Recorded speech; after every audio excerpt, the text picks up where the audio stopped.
بسم الله الرحمن الرحيم الحمد لله رب العالمين والصلاة والسلام على سيد الأنبياء والمرسلين اللهم علمنا ما ينفعنا وانفعنا بما تعلمنا وزدنا بفضلك علما وتعليما إنك على كل شيء قدير.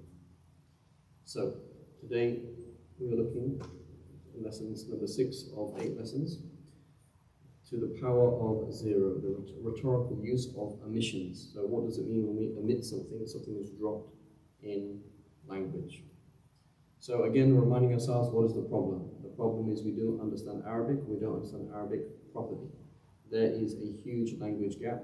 So when we are reading the Quran in English or in Arabic, in reality, there are many things that are lost on us. So we are trying to deal with one of these problems, which is the significance of something being missed. And simply is, what is it? What we call al-hadf, is to say or not to say. Should you mention a word or should you not mention a word? Okay? The concept of omitting a word or a sentence as well, and can often, by omitting a word or omitting a sentence, we can often say more. So this is why Abdul Qahir al-Jurjani, he says in his Dala'il al-I'jaz. So Abdul Qahir al-Jurjani, as we mentioned, he was the author of what we call Nadariyat al-Nadam, the concept of what was the term? The term we gave a technical term, which was playing around with the variables. So we have a simple structure, simple variables. We play around with these variables to make very, very complex things.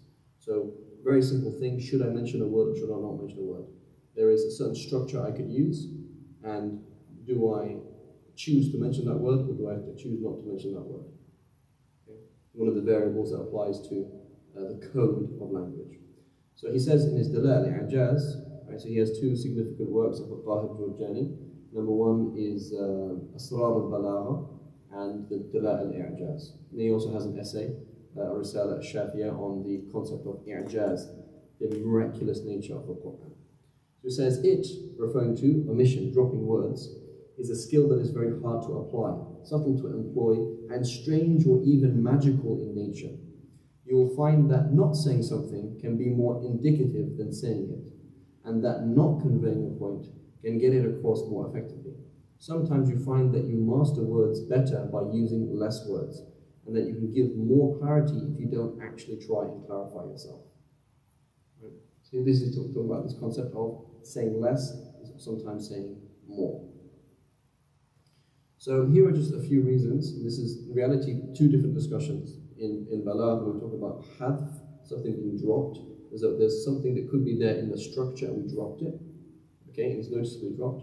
Or what we call an ijaz, being very, very brief and terse or curt in the way that you speak. Right? These are 2 concepts, but kind of merging them here. And so when we drop language, we make language short, we could be doing various things. We could reflect the desperation or the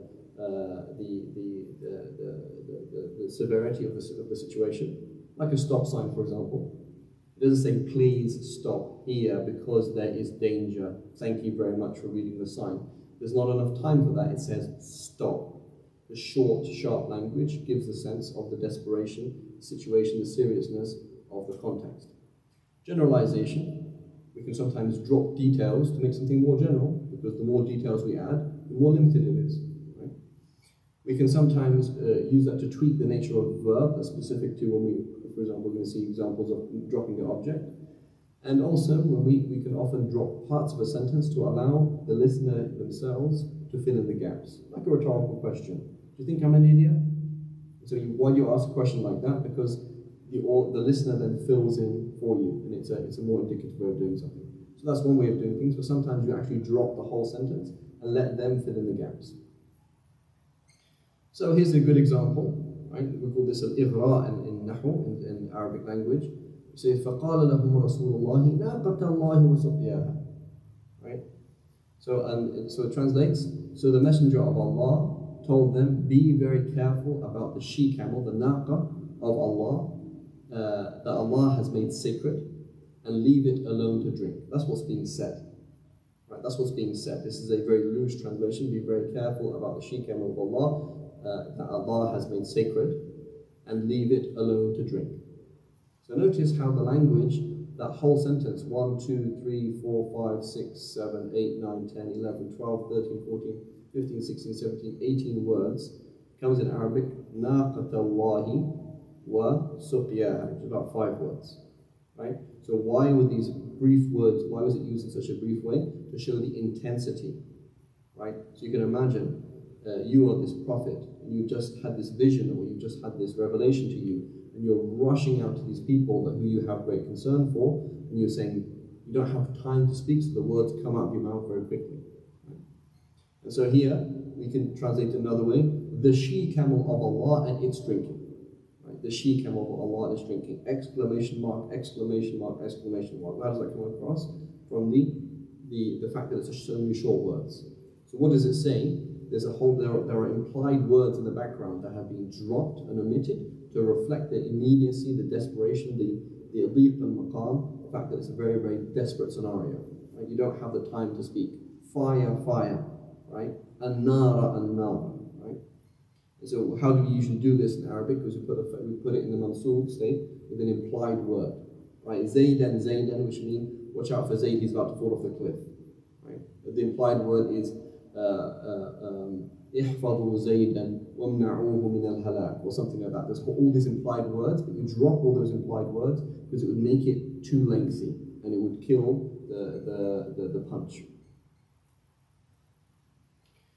Right? Similar,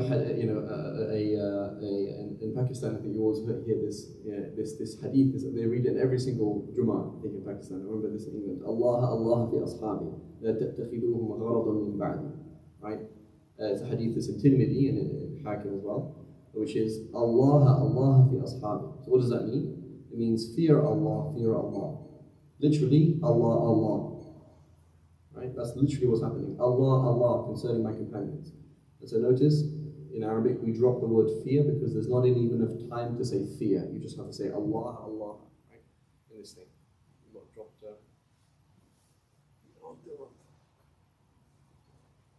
Do we have batteries?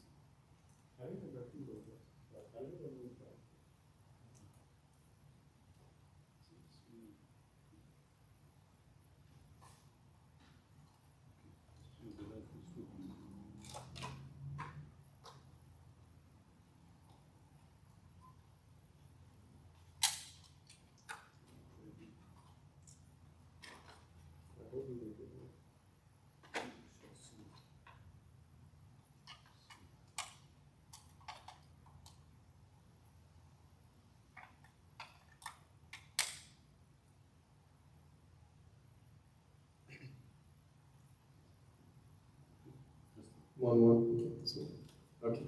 So notice how the structure in Arabic, we say Allah, Allah, by making it, using less words, we're saying more, it makes it more intense. The sense is deeper and more powerful. Right? That's not an example from the Quran, but just example in Arabic in general.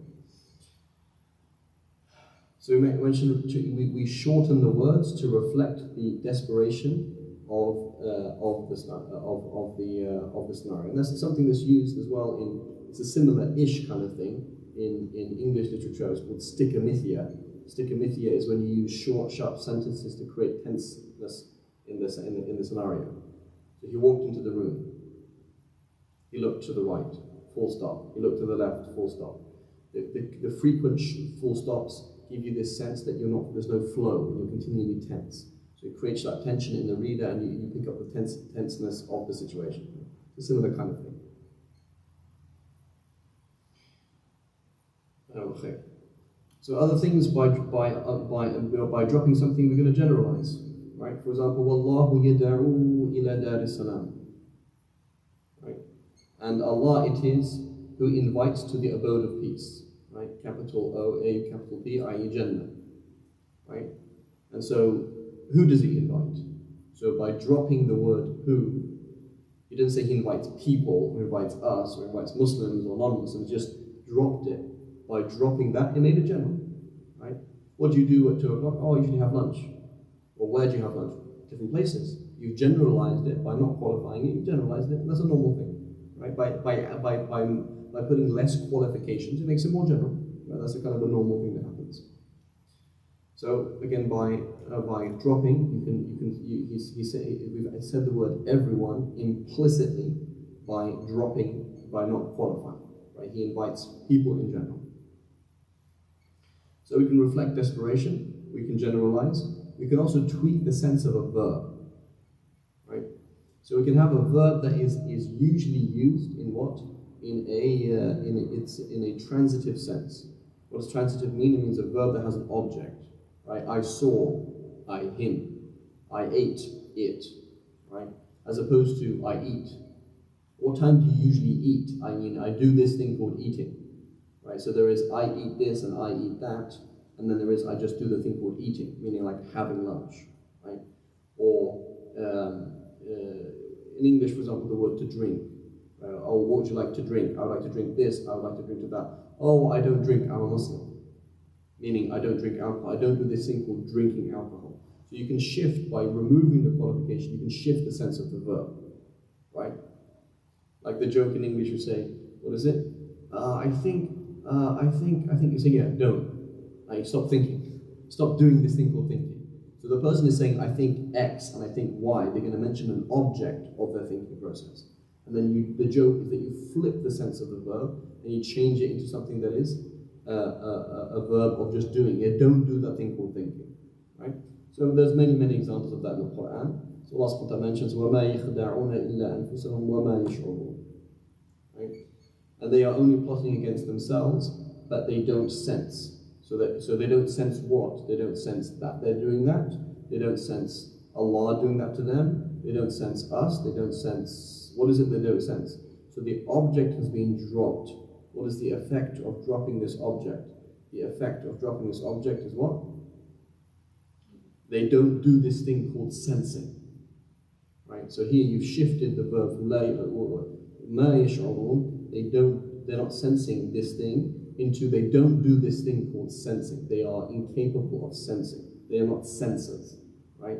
They don't have that even in them to do that. So by omitting the object, we've changed the sense of the verb and given the sense that it's something that they just simply do not do to begin with. Not to this and not to that. They don't do it to begin with.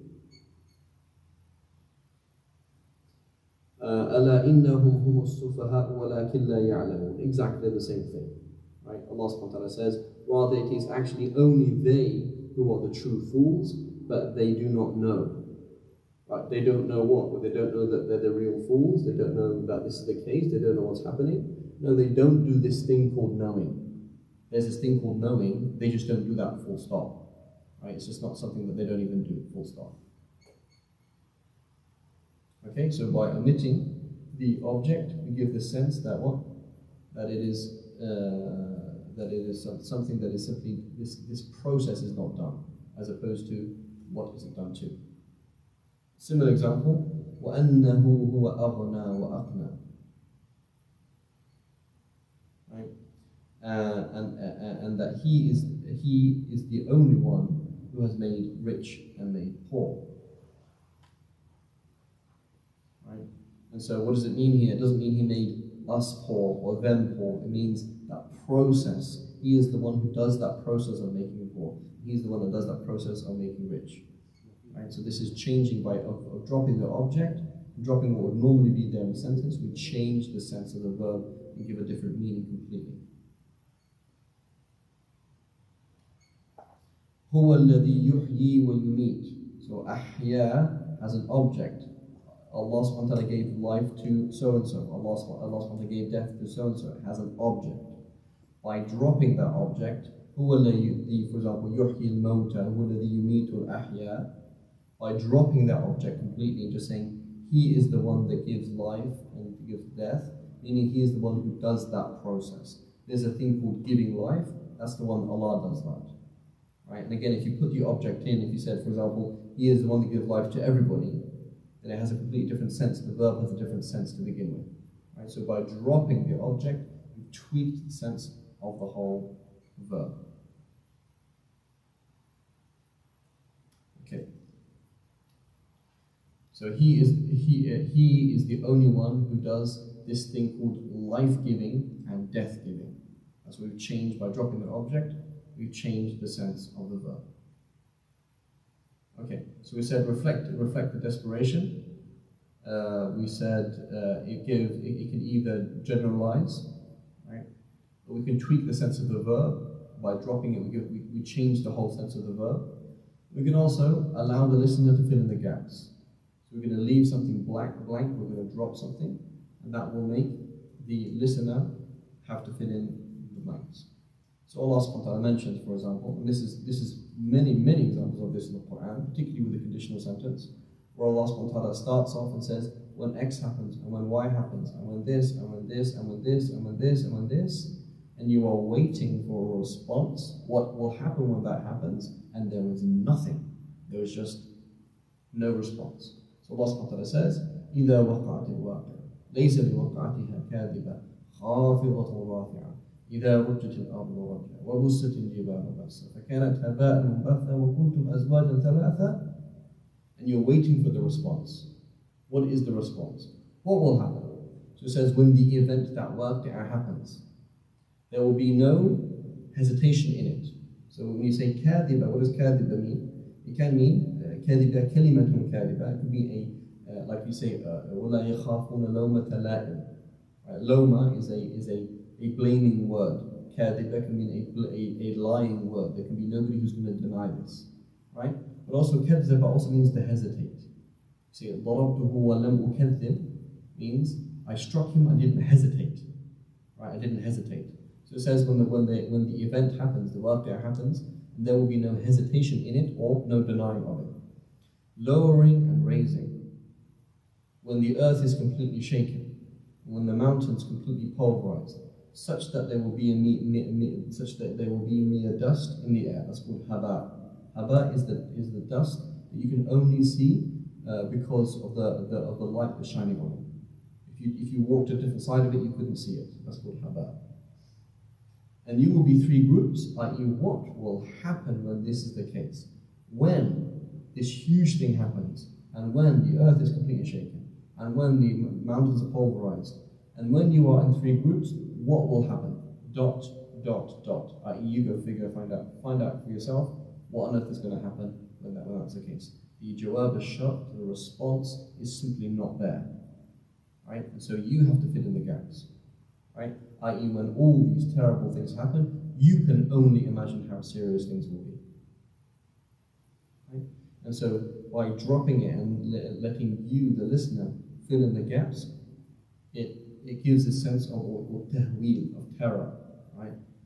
Tafdhi', that this is something that is very, very intense and severe, and it's almost ineffable. You almost couldn't put it in words. And again, we find this time and time in the Quran, with sort of inshiqaq, إِذَا السَّمَاءُ انشَقَّتْ وَأَذِنَتْ لِرَبِّهَا وَحُقَّتْ وَإِذَا الْأَرْضُ مُدَّتْ وَأَلْقَتْ مَا فِيهَا وَتَخَلَّتْ وَأَذِنَتْ لِرَبِّهَا وَحُقَّتْ. There's no response. يَا أَيُّهَا الْإِنسَانُ إِنَّكَ كَادِحٌ إِلَىٰ رَبِّكَ كَدْحًا فَمُلَاقِيهِ. Right, so it says, when the sky bursts open, and when it gives into its Lord, as it ought to, or it is completely controlled. Huqqat can have these two senses, right? حَقِيقٌ بِأَنْ يَفْعَلْ كَذَا means it deserves to happen, right? يَحِقُّ لَهُ ذَلِكَ, or يَحِقُّ عَلَيْهِ ذَلِكَ means that ought to happen, it should happen, right? Also, حَقَّ شَيْء إِذَا ثَبَتْ means to be like permanent and fixed. To refer to I believe it's a 3-year-old camel. I think 3 as a hiqqa. I believe it's a 3-year-old camel. She's called hiqqa because she's old enough to carry things. Right? She's completely there's things that are on top of her. So that's called huqqat. Right? So you can translate it as when the sky bursts open. And when it gives into its Lord as it ought to, and when the earth is flattened out and has cast out everything within it and relinquished itself of it, and when it gives into its Lord as it ought to, as completely controlled, okay, what's going to happen then? There's just ... Okay, so something's been dropped, something's omitted. Why has that omission happened? Where is the point of dropping something in the sentence? Is so that you have to fill in the gaps. Again, when all these terrible things happen, you can only imagine how serious the situation is going to be. Because every single thing that we know in this dunya is going to be completely different. So, omission says more. By saying less, we can sometimes say more. Another example in Surah An-Nur. Surah An-Nur is absolutely, I mean, obviously the whole Quran is amazing, but Surah An-Nur is absolutely, you know, the structure of Surah An-Nur is very, very powerful. The levels that it talks on, deep spirituality, deep societal problems, ways that these are dealt with. And so one of these things is the issue of infidelity, somebody being cheated on, right? So Allah subhanahu wa ta'ala mentions, okay, how do we deal with this scenario in the ayat al-li'an, right? Which is when we have public imprecation, a man accuses his wife of cheating on him, and makes a claim that this child is not his, right? And that they do li'an, he publicly curses her and publicly accuses her, and then she avoids the punishment by publicly cursing him, and they are separated for good. It's a very, very serious thing. So then in this context of this great seriousness and and also the gossip, you can imagine, this thing happened, you know, it's going to happen. People are going to be gossiping about each other. Did that happen? Did it not happen? Man, that guy's a liar. Man, she's a liar. Can't believe she did that. Can't believe he's saying this. All these things are happening. So then we start saying, MashaAllah, here I am praying in the front row of the mosque and leading the prayer and all these things. Look at all those bad people over there. You have this mentality, right? That all those people, these sinners over there, and, you know, here we're good people, those people are bad people. What does Allah subhanahu wa ta'ala remind us on? He says, وَلَوْلَا فَضْلُ اللَّهِ عَلَيْكُمْ وَرَحْمَتُهُ وَأَنَّ اللَّهَ تَوَّابٌ حَكِيمٌ ... Allah subhanahu wa ta'ala says, hey, don't start thinking that those people over there are bad people, and those people over there are like, you know, they're like lecherous fools, and they do all these horrible things. Had it not been for Allah's grace upon you, and His kindness, and that Allah was ever forgiving and wise, you would be doing the same thing. So ... you would be doing the same thing, or you would be doing worse, or you would be doing X, Y, and Z. So Allah subhanahu wa ta'ala doesn't even complete the sentence, you go and figure out. Right? Have some humility and figure out what would happen if that were the case. Or what would happen to society if Allah subhanahu wa ta'ala didn't legislate things like this. You fill in the gaps. Right? They say, لِيَذْهَبَ الذِّهْنُ كُلُّ مَذْهَبٍ. So your mind might fill in the gaps in all the different possible ways. Right? And that's, again, classic rhetoric we do with people. Right? I'll let you think about that. You know? So what happens if I don't turn up and work tomorrow? Good question, let's think about it. So by letting the other person think about it, you are now conveying so many concepts, given that time to chew on it. So that's what Allah subhanahu wa ta'ala does in many, many scenarios in the Quran, drops a whole part of a sentence, and you guys fit it in. You fit it in.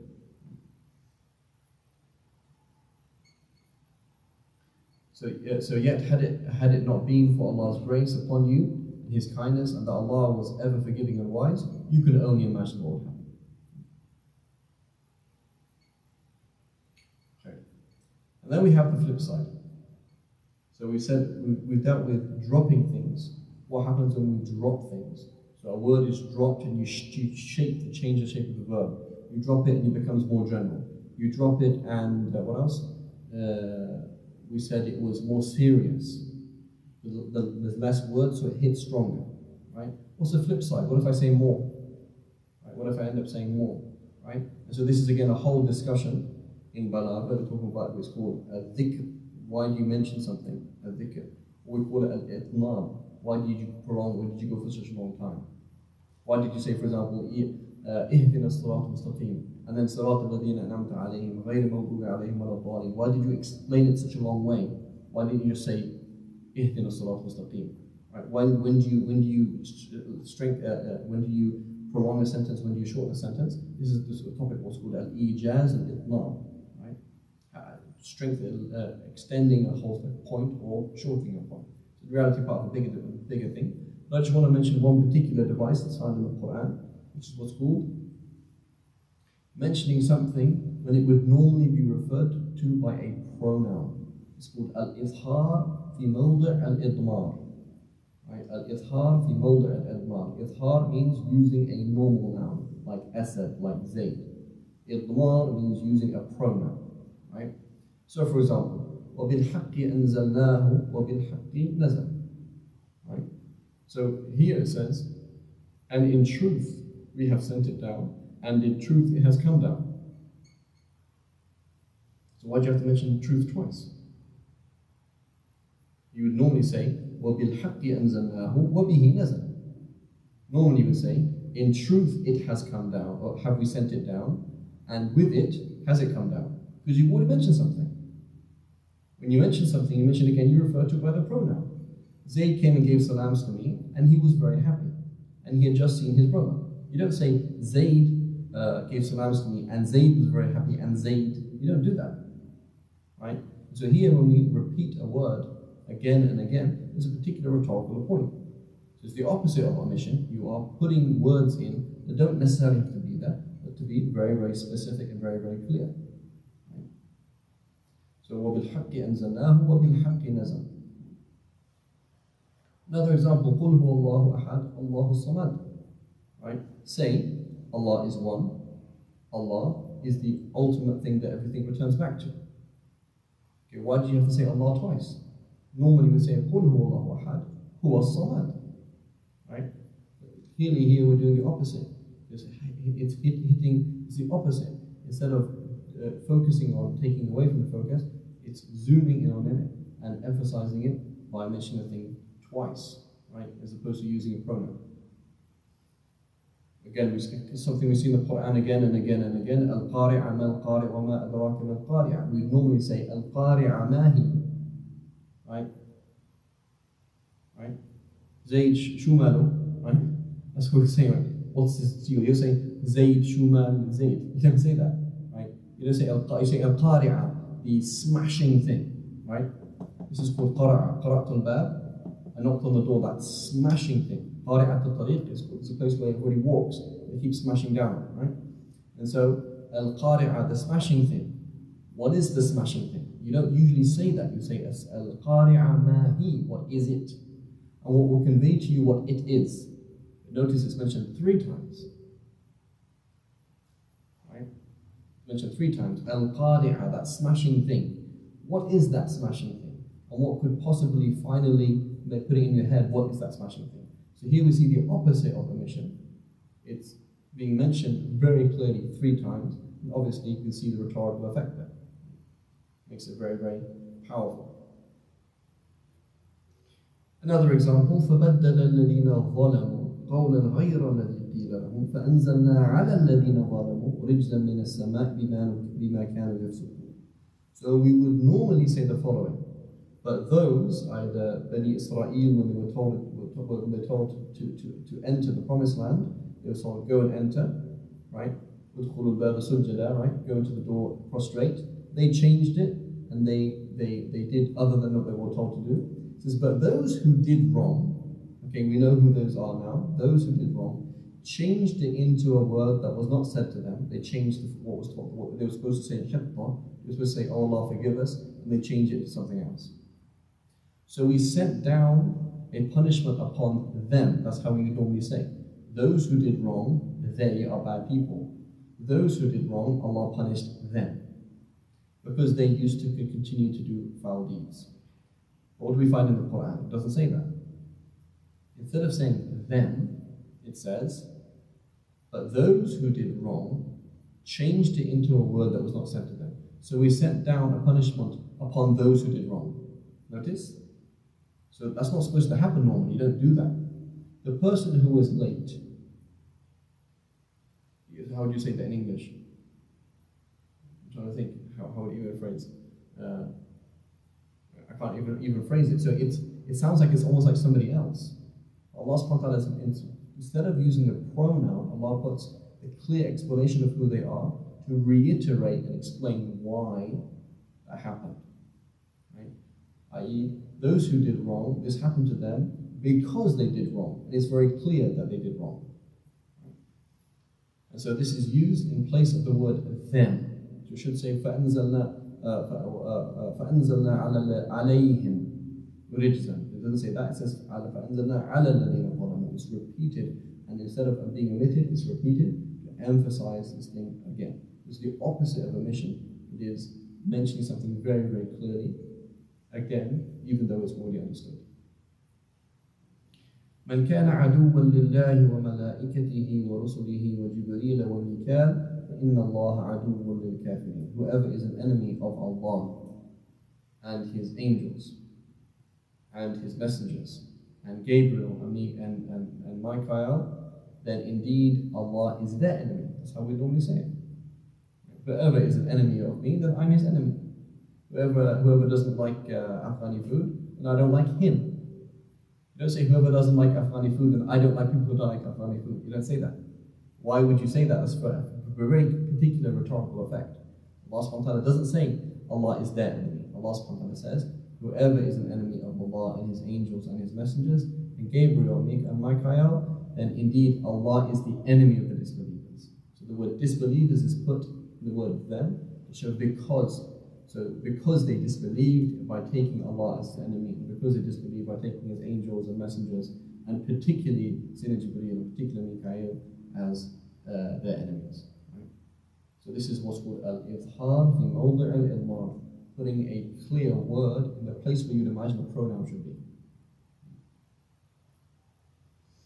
وَالَّذِينَ يُمَسِّكُونَ بِالْكِتَابِ وَأَقَامُوا الصَّلَاةَ إِنَّا لَا نُضِيعُ أَجْرَ الْمُصْلِحِينَ. Right? And those who hold tight. So أَمْسَكَ يُمْسِكُ, to hold. مَسَّكَ يُمَسِّكُ, to hold tight. قَتَلَ, to kill. قَتَلَ, to massacre.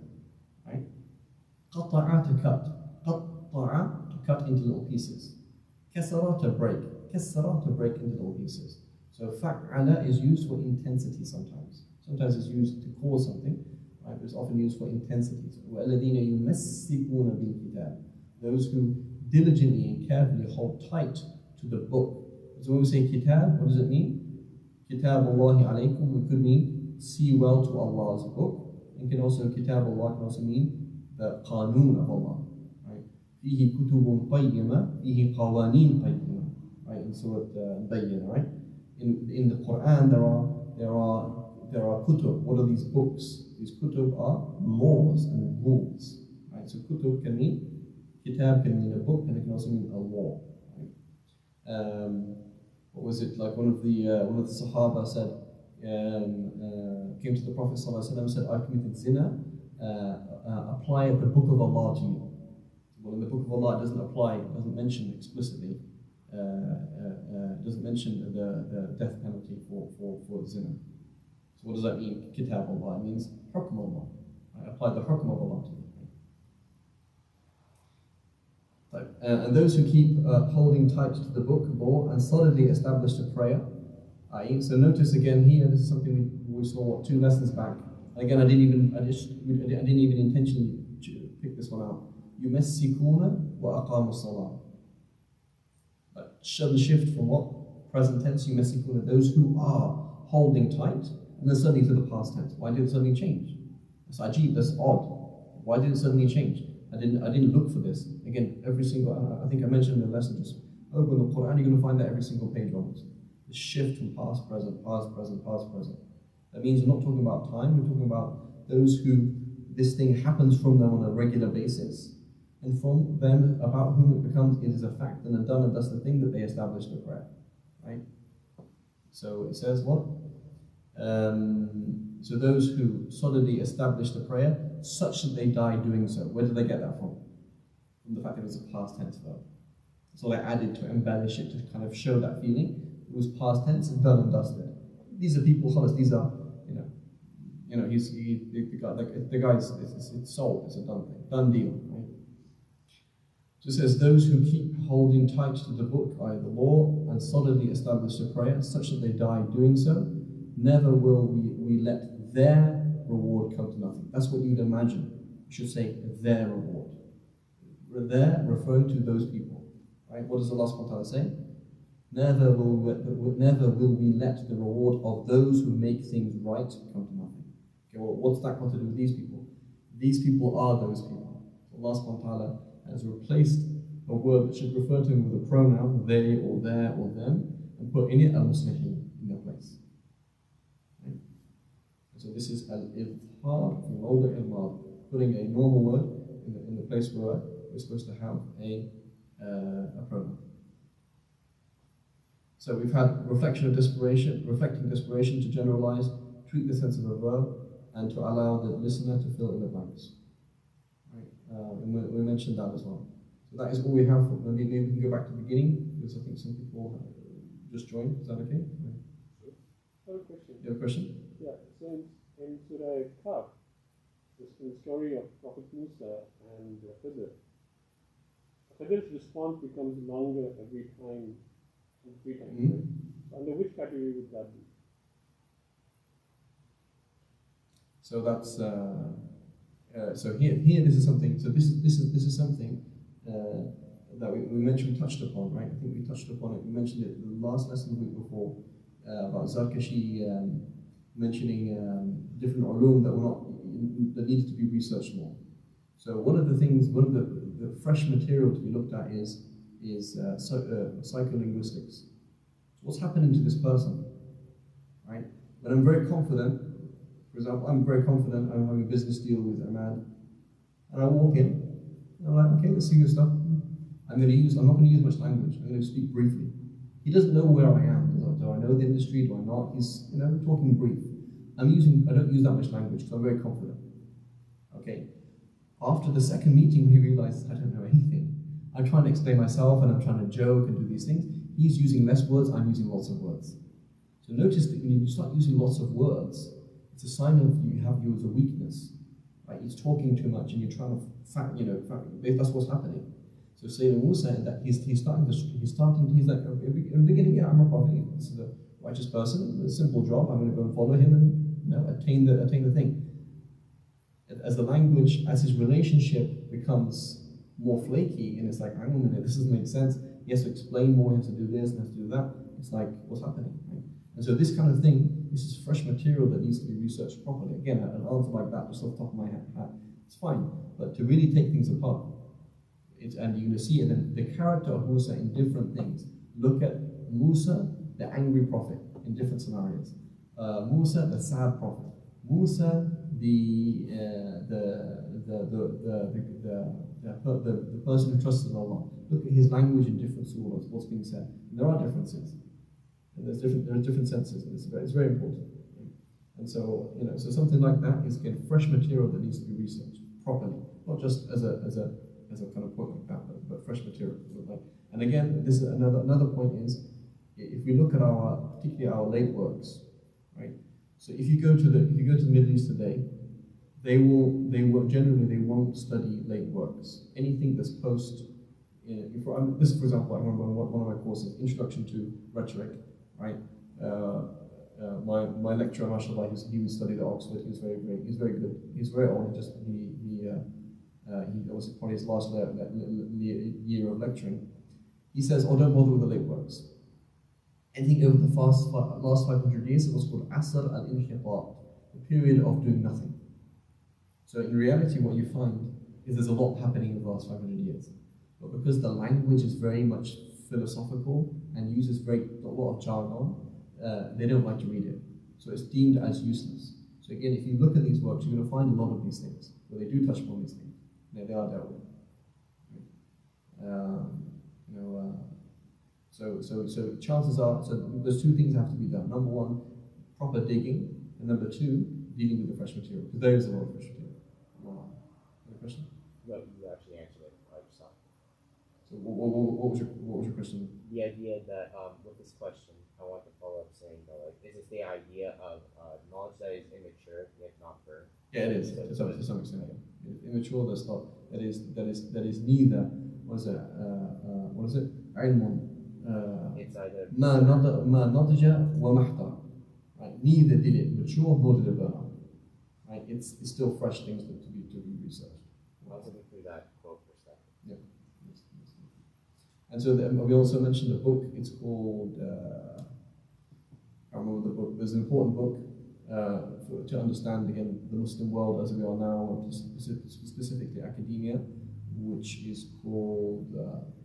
Inshallah, I'll try and share it. I'll try and remember the book, but it's by Ahmed Al-Shamsi, Dr. Ahmed Al-Shamsi from Chicago University.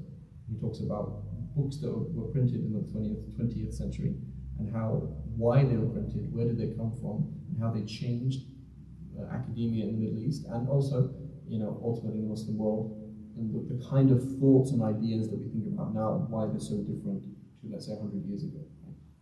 It's quite important. Okay. Maybe we can just go back to the beginning, because some people missed.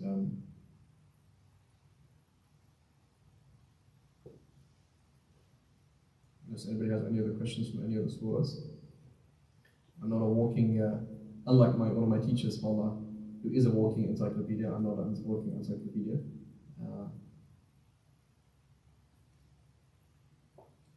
Right. So we mentioned one of the first things is the less words you say, the more intense it is. So we give the example of a stop sign.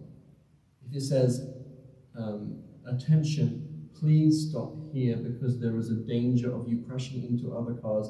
Thank you for reading the sign. We really appreciate your da-da-da-da-da-da. It's like, I don't have time to read that. It's obviously not a very extreme scenario. When it says stop, you understand there is no question. It's very important and it's very significant. So the example of the Quran ends was ناقة الله, right? فقال لهم رسول الله ناقة الله. So ناقة الله with a fatha on the ta, of the ta marbuta. ناقة الله means the she-camel of Allah, i.e. beware of it, be careful of it, don't kill it, don't harm it.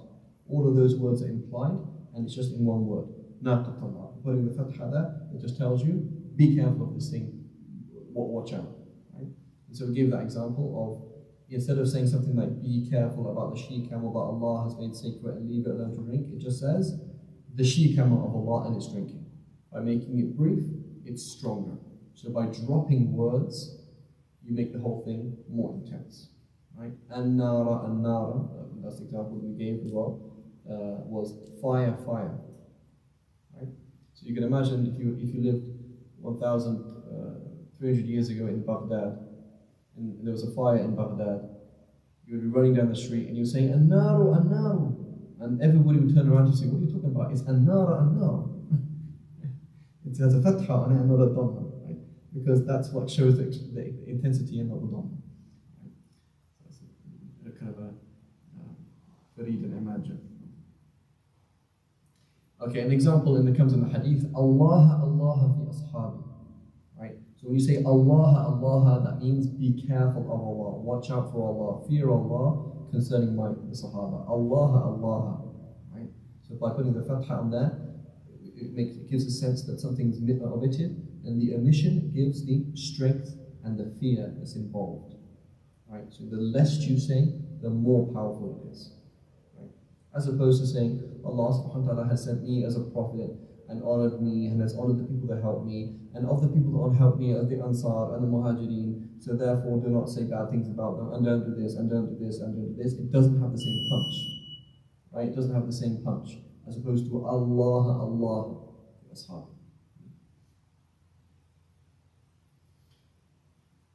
So we gave the example of the briefness. When you cut things out, you give a sense of desperation, of intensity. Right? And we also mentioned that by dropping things out, we can generalize things. Right?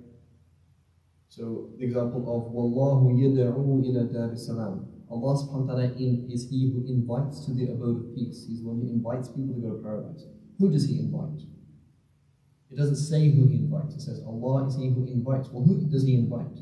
Something has been omitted. Why did that omission happen? The point of that omission was not, for example, because it was very dangerous.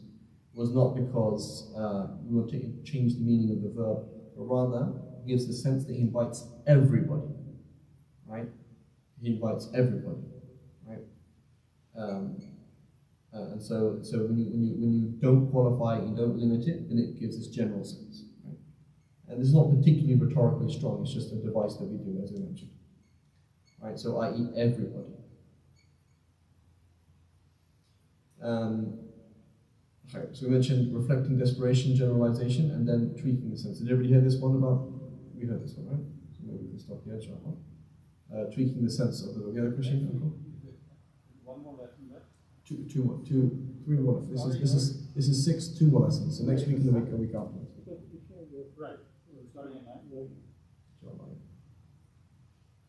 So next week and the week after, inshallah.